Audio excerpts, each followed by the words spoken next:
Hello everyone, my name is David Lawrence and this is Medical Glove Due Diligence, 5 minutes to save $5 million, part 1.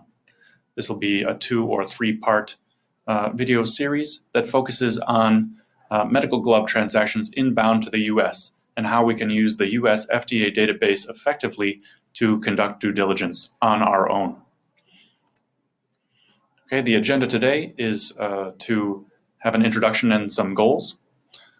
For the introduction of myself as well as the topic, a few items of discussion, and then some real live examples using the FDA website, which will let you know what I'm talking about and how to help take some self-help steps to protect yourselves.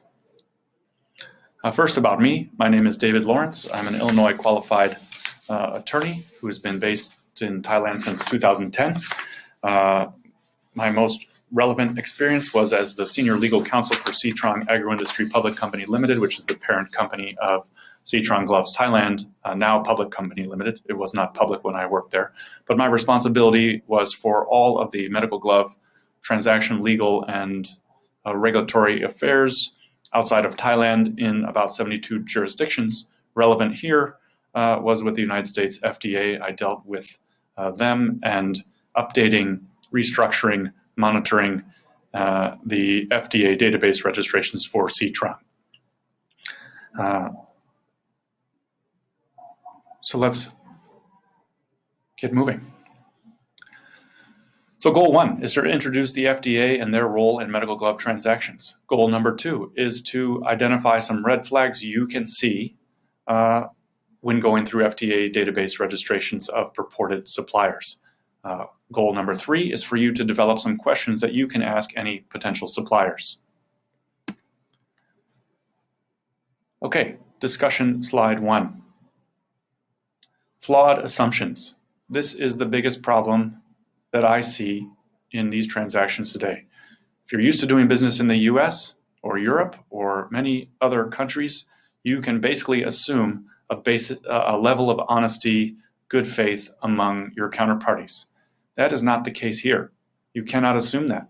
Ronald Reagan said, trust but verify. Well, let's from now on go light on the trust and heavy on the verify. What we're going to talk about here is one step towards verification. I'm telling you, these people are con men. I deal with them every day. They are smooth, they are slick, and they can create paperwork. And that is what they use to let you believe that they can deliver what they promise.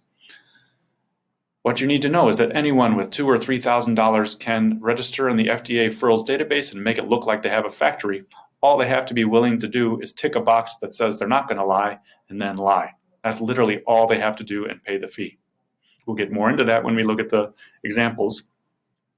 Number 2 is just about anyone can apply for a 510K. Once you're on the FDA database, all you do is go down to the 7-Eleven or some hospital and steal a box of gloves and submit them for testing samples, pay the testing fees, and then pay an agent in the US to submit your 510K. That's all it takes. Then you get a nice letter from the FDA that you can show potential buyers, showing that the FDA has received your application, not that they've approved it, and then use that to convince buyers to send you money. Okay? That's all we're going to do for this first video because I'm short on time. In the next video, we will get into the real-world examples as well as a little bit more discussion. Thank you.